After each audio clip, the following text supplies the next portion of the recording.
আপনার যখন টাকা থাকবে না, তখন কেউ আপনার খোঁজ নেবে না। আপনাকে দেখলে দূর দিয়ে চলে যাবে।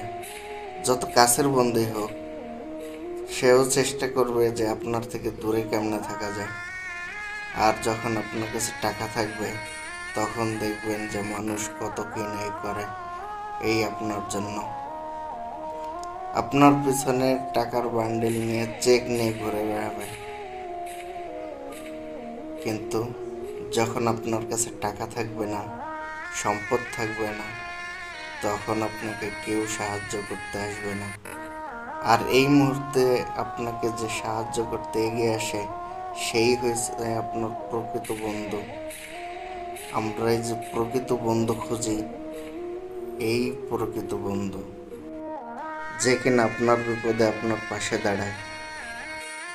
বন্ধু তো এমনই হওয়া উচিত, যে সুখে দুঃখে পাশে থাকবে, যার সাথে আবেগ অনুভূতি শেয়ার করে নেওয়া যাবে, সেই তো প্রকৃত বন্ধু।